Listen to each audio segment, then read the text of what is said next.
All right, I'm Matt. And I'm KP. Welcome to the Nightly from Hatch, a slumber party for pop culture lovers.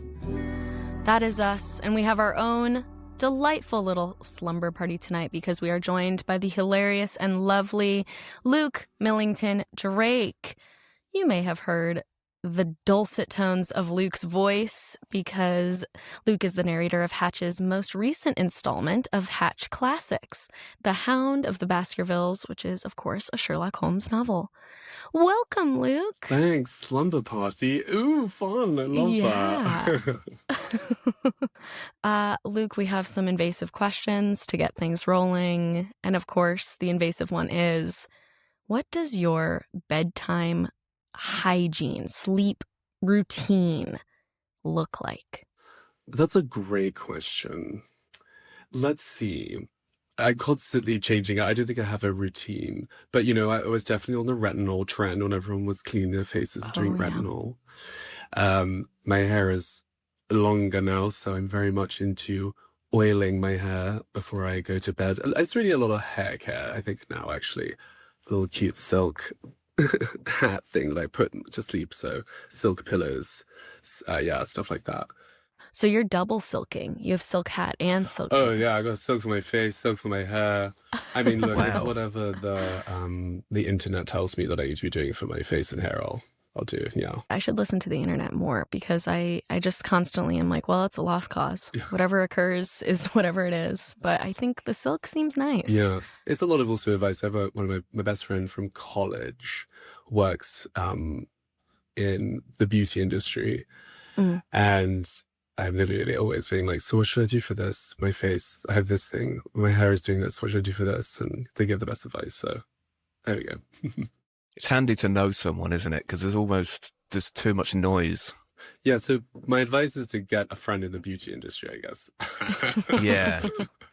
That's the thing. Because otherwise I just default back to, well, no one did this 60 years ago. And they're all right.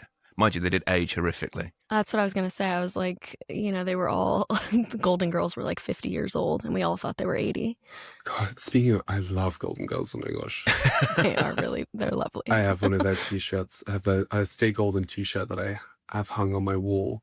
I'm a big, like merch hanging on wall type person. It's great.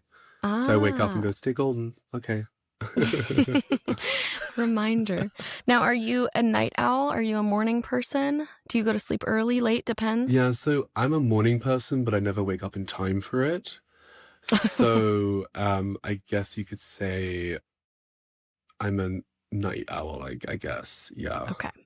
Maybe a mid-afternoon person. Yeah, I mean, again, it's like I like to keep it spicy with variety. So I have no actual routine. It's very bad. But just depends on what's going on, I guess. I don't think that's a bad thing, not having routine. I actually think it sort of makes more sense, doesn't it? Because depending on what you've been doing, that determines how much rest you need. Mm-hmm. Absolutely. So I always think it would be mad to get up at the same time every morning because sometimes I don't get to bed until like 4. Yeah. That's true. I'm not going to get up at 6. And if we're doing astrology, I mean, I'm a Sagittarius, so it's very... I like variety and randomness and spontaneity and everything being different constantly. So, yeah. But I like to tell people I'm a morning person and I wake up and, you know, make my latte and watch the sunrise. No, I'm not that. No. But it's fun if on the way to the airport when you have that. It's a nice thought, isn't it? It's a nice thought, yeah. Yeah. I'm being a poser morning person. I'm usually in LA. These days I'm in New York for a second. And the 3-hour time zone difference. I wake up at 9 and I feel like, oh my goodness, I popped right out of bed. And I'm like, yeah, because it feels like noon in LA time. So I'm just sort of hacking the system by just continuing to move eastward. And that'll make me feel more productive. Just keep going as well. Just keep traveling. I'll be across the pond soon. So keep an eye out. I definitely also, but I will say that like I'm very about lighting. All of my lights at night are all very low on the floor. That's nice. Ambiance. How do you mean low on the floor? Just like literally just low lamps? Yes. So I hide lights. Like I have one under my desk, under the sofa bit, under the table, so the light comes from the floor and sort of comes out of the furniture. So you get like a glow coming out. Yeah, it's fun. It's like the room's glowing, and I like that. Mm-hmm. Well, it's kind of faking some candlelight. I do always I'm rewatching Game of Thrones, and the candlelight makes everyone look so lovely. We got to get more just glowing low light. So you're onto something. The drama, too, of it. Everything's like underlit, and you're like, in the mirror. All I can think about is how long it must have taken, like lighting up one room, because the candles don't last all day. I mean, it must have taken hours of your day is spent lighting candles. Yeah. It seemed impossible, but I don't think they had a great deal else going on, though. that is true. Right, I guess yeah. they didn't have to catch up on shows and TV. Yeah, you might as well just light candles. I wonder if that was Yeah. the official title, like the King's Royal Candle Lighter and Blower Outer. I bet. I think that was like in Victorian times, the candle. Oh, it was a candle snuffer, I think. It was the guy that would wake people up because he'd put the street lamps out with a snuffer thing and he'd bang on the window with it to wake you up. That is That's true. I've heard of cute. that. You just go around and he's your alarm clock. He's yelling and hitting you. Yeah. Yeah. Love that. Yeah. I'm surprised we don't have an app for that. People would pay an unbelievable subscription for that nowadays, I think. Yeah. That would be like some real fancy smart app. You get someone to come around your house and yell at you. Well, I know just the sleep company that can invest in this. Hatch. Yeah, hatch on your door, hatch door to door. Great idea. A few spry people to just be going door to door, window to window. I should say, Luke, as well, because we've not really introduced what this is yet. Today's episode of The Nightly is a little special. It's called Pub Chat.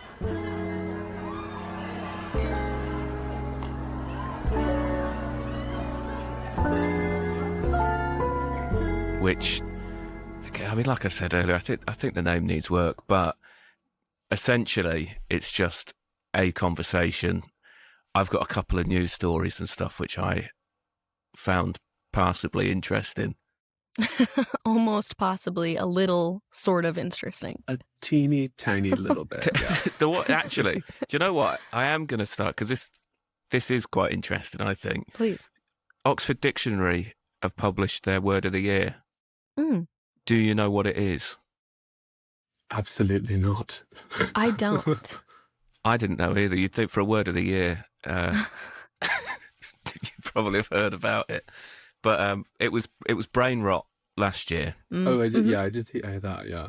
Okay. Again, I think it's a bit of a cop out, to be honest. Because this Can we year, guess? Is it Wait.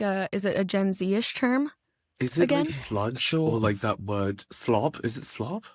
Oh, no, do you know what? I bet that will be this year's one. that's really This good. is 2025's one. Oh, okay. So, but I bet 2026 will be slop or some variation of. Oh, these words. Slop. But this one, a bit of a cop out because it is sort of two words again. I would say it's a bit of a Gen Z type term, Okay. but I use it occasionally, so it's not, it's not that unusual. All right, I'm not going to be able to guess. What is it? Rage bait. Oh, okay. It's very similar to brain rot, I feel. They were kind of sticking with the same vibe, at least, from last year's. Again, I don't feel like there's a lot of thought gone into it, really. It's not a word either. It's two It's words. 2 words, yeah. So, Oh, see, I don't put the space in between, so maybe me and Oxford we're seeing the same thing out of it. Rage bait. Now that's interesting. Now I don't love rage bait as a concept. I'm kind of anti rage bait. I think it's just creates so much more negativity online, which I already find it to be so irritating sometimes to be online. And so then you have people pretending to do things and just making people upset. And it works on me. I get upset. Yeah, it's easy to get sucked in. I think the rage bait videos that I've seen is just like when someone is like almost does something and the video stops. Right? Is that what that is?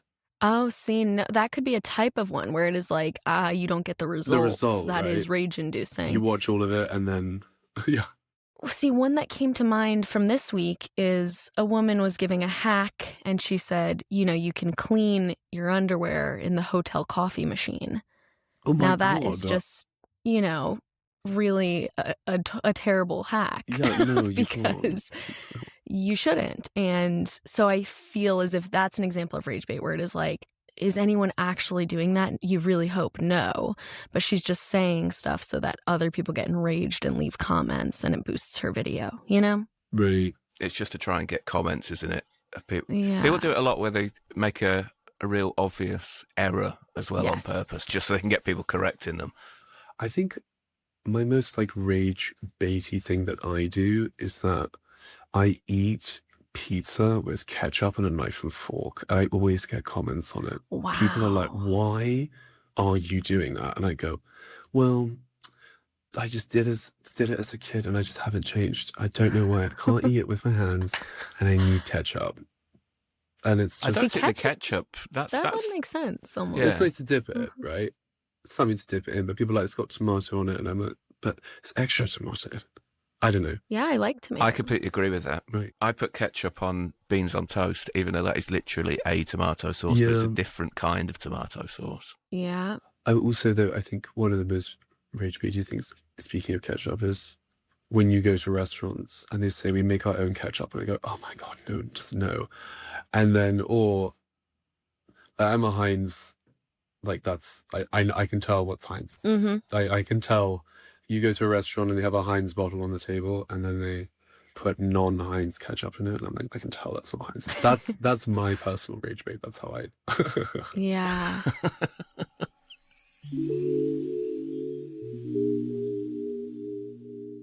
Moving on. Okay. Are you aware of Crotch-gate at the Winter Olympics? Oh, I am. No? What? It hadn't crossed my path at all throughout the whole thing. Yeah. So, KP, do you want to give us a rundown? Are you aware of what's going on here? Okay, I'll try. Spill the tea, KP. What I know, there's kind of always a crotch-gate happening at Olympics, because in the summer ones 2 years ago, in pole vaulting, a man got his pole stuck on the pole. And so there's always some sort of crotch-gate going on. But this year, it is that there's some injectable that certain downhill skiers were putting down below that was slightly enlarging to give a sail-like feature to their under area. And therefore, the judges were wondering if perhaps that is giving them more airtime and giving them an advantage. Wait. I did that what? as PC as I possibly could. I think you nailed that, actually. Because I thought they were doing it because of the sort of tight suit that you got to wear. Yeah. But actually, apparently it's to aid lift. Right. So there's an my aerodynamic God. thing happening with injectables. It's the hottest trend. That's insane. Wow. I just really liked the term sail-like. When I was reading the article, it just kept saying sail-like, and I was like, that is really visceral. Yeah, like a flying squirrel. Oh, yes, exactly. Yeah. I suppose your friend in the beauty industry hasn't mentioned this at all, Luke. Yeah, I'll have to bring it up to them. Just be like, hey, tell me about this hot Crotch-gate. We're going to get this injectable. God, that's wild. Yeah. It is interesting because I'm sure, maybe it gives a 0.001% advantage. But in the Olympics, it is weird that it does come down to that often, where it is like, I was watching just even some of the speed luging or whatever, and it is like, yep, he edged him out by like 1/10 of a millisecond, and that wins the gold versus the silver. So it is like, I guess you're doing some crazy things just to get the tiniest edge. Yeah. God. Yeah. Did you catch much of the Winter Olympics, Luke? Is that your sort of thing? I mean, I watched so much of the figure skating. Oh yeah. It's just stunning. Yeah. I mean, I just don't know how they do it. Every time they go for that jump, you're just like, oh my God. But more so, it's fabulous watching now. Like, I know that I really enjoy the fashion side of it, and that part of it is becoming really elevated. And there was one figure skater, I can't remember her name, which is very popular, but I think Oscar de la Renta did like her outfit. So it's becoming more of a spectacle in that way as well. And it really is just like incredible to watch. And also how the song will now match more so their outfit, so then the outfit will like flow in a different way. Yeah, I'm not focusing clearly on the sport, I'm focusing on the fashion, which is very typical for me. But that is a cool part, especially in the figure skating, because so many of the other team sports you're just in, spandex, or just in the color of your country. Yeah. So it is figure skating. They get to really show out with the costumes. And I think they are they're beautiful because they are dancey, but they're also, made to fit what you're seeing. It's pretty. Does that count towards the results in any way? Well, I mean, I guess like you're serving the song, right? And the essence and the spirit of like whatever the song means to you. So if your outfit can reflect that or move with that, then it just makes it more of a spectacle, I guess. Yeah. But I think points-wise, it still usually is just like number of jumps and how well you did the jumps. Yeah, so I think if you just showed up in a black spandex, you'd still get the same amount. Right. Maybe. But I like it. I also like how it goes out of the Olympics too. Like Johnny Weir, he just wears lovely outfits now in the Traitors Castle too. Yeah. So there's just like, he's a figure skater that now is just fashionable and they like him. Absolutely. Yeah. Who's that, Johnny? Johnny Weir. He's a figure skater over here, and he's in this U.S. season of the Traitors. And Alan Cumming, of course, giving some of the best outfits Alan Cumming is in the world. Legend. Oh, is Alan Cumming? Is he hosting it? Yeah, he's the US host, yeah. Oh, that's great. He's great. He's so good at it. He's really good. Yeah, he meets the sort of drama, but with the slight humor that I think so they have in the UK as well. And he keeps it quite Scottish. Somebody's got to keep the Scottish vibe going. You have to. So it's good that he's there. Matches the castle, Yes. Your host on the US Traders, or on the UK Traders is, what's her name? Claudia Winkleman. Claudia. Okay. Now she's got an awesome vibe too. She has. So yeah. I love her too. She's amazing. Her look is timeless. She's the same look she's done for years, and she just looks amazing. Yeah. Adore her. She is incredible. That's my cat is called Claudia Winkleman. Oh my That's goodness. brilliant. And does she have a wonderful vibe too, your cat? She does, yeah. Because she's got the same sort of thing going on. With the. Do you know what? It was because we were watching Traitors, and Claudia Winkleman had obviously the black fringe and this black thing on with a bit of white here. I was okay. And Claudia Winkleman, the cat, also has the black thing, black with the white here. That's brilliant. It was a no-brainer. Yeah. And now, what do you call the cat for short? Wink? Claude. Oh my gosh, but Winkles is such a cute name. But Claudia. Not actually considered that, yeah. I don't know, but yelling Claudia Winkleman through your house, that must be so fun. I've only seen one season of it, but I go, she's a character. Yeah. I like that. Yeah. Also, I love like very human names for animals, for pets. It's so fun. My dog is Howard. Brilliant. Oh, yeah, that's and I great. think that's a nice, human name. I'd love to get like a German Shepherd and call it like Tiffany. Just like yell Tiffany through a park. Tiffany! That is. Get in my car, Tiffany. Well, now I'm going on a tangent. Please. But Tiffany is one of those names that, did you know it's like one of the oldest names in history? Like Tiffany has been around. There were Tiffany's in medieval times. Isn't that just odd to think about? Where it was just like, bring Sir Roderick and then Tiffany. And so it was just, that was like one of our oldest names that survived. So now you've unlocked a whole new level of my adoration for the name Tiffany. Yeah.